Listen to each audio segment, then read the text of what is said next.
आज केमिस्ट्री का क्लास 3 में हम कुछ क्वेश्चन करा रहे हैं। यदि अच्छा लगे तो लाइक करें, चैनल को सब्सक्राइब करें।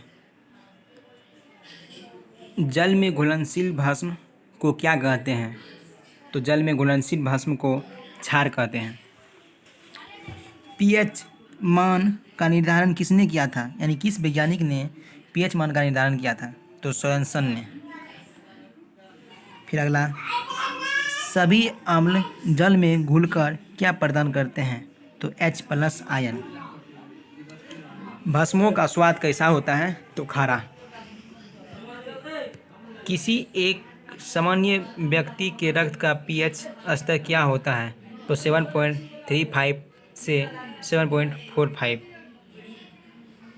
दूध का पीएच मान 6.6 होता है। जो लवण अम्लीय हाइड्रोजन परमाणु या हाइड्रोक्सिल आयन से मुक्त रहते हैं क्या कहलाते हैं? तो सामान्य लवण। जल में सामान्य लवण के घोल में क्या होते हैं? सोडियम के धनात्मक आयन एवं क्लोरीन के ऋणात्मक आयन होते हैं।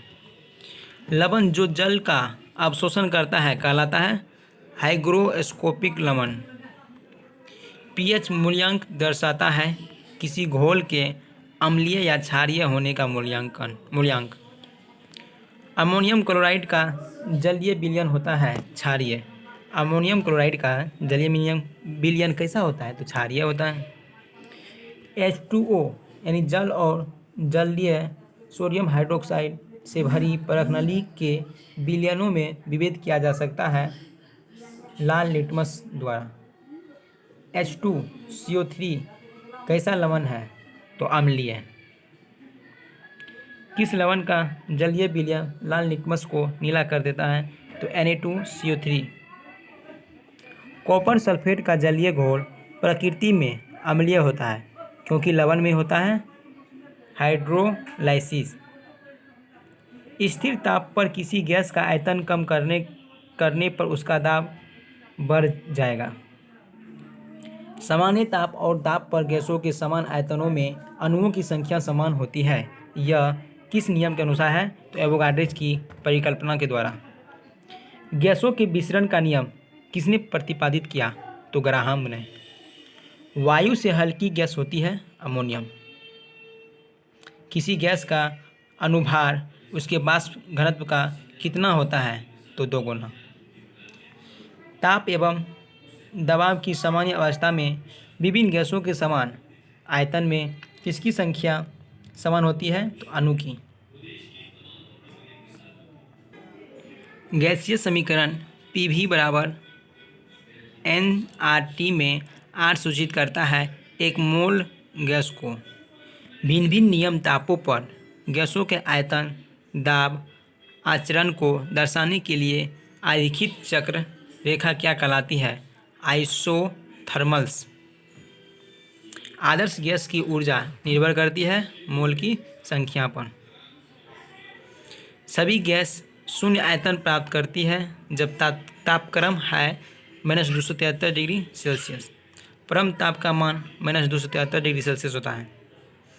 परंतु शून्य ताप है सैद्धांतिक रूप से न्यूनतम संभव तापमान, यानी कि परम शून्य ताप सैद्धांतिक रूप से न्यूनतम संभव तापमान है।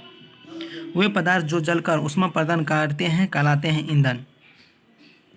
यानी ईंधन किसे कहेंगे? वे पदार्थ जो जलकर ऊष्मा प्रदान करते हैं उसे ईंधन कह सकते हैं। कार्बन मोनोऑक्साइड तथा नाइट्रोजन गैस की गैसीय मिश्रण को क्या कहते हैं? Producer gas.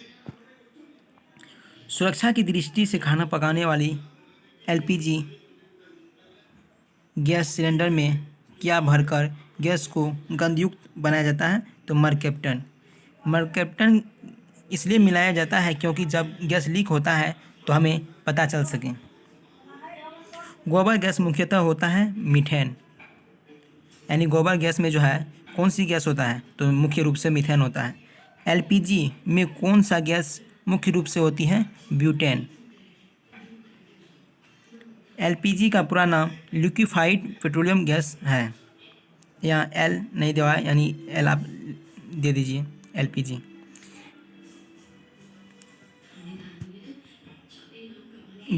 कौन सा ईंधन न्यूनतम पर्यावरणीय प्रदूषण उत्पन्न करता है? हाइड्रोजन।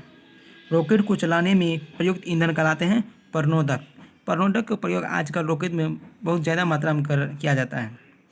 कोयले की विभिन्न किस्मों में से कार्बन को प्रतिशत मात्रा सबसे कम होती है एंथ्रासाइट। एंथ्रासाइट कोयले में सबसे कम कार्बन की मात्रा होती है। भूरा कोयला यानी ब्राउन कोल के नाम से जाना जाता है लिग्नाइट कोयला। लिग्नाइट कोयला को भूरा कोयला भी कहते हैं।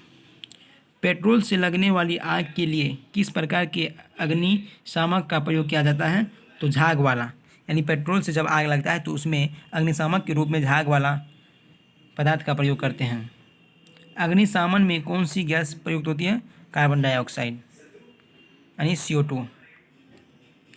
प्रति ग्राम ईंधन द्वारा मोचित ऊर्जा की दृष्टि से सर्वोत्तम ईंधन कौन सा है? तो हाइड्रोजन। तो आज का ये हमारा क्वेश्चन रहा। यदि अच्छा लगे तो लाइक और चैनल को सब्सक्राइब कराएं और ज़्यादा से ज़्यादा शेयर करें, ताकि हम इस तरह का क्वेश्चन लाते रहें। जय हिंद, जय भारत।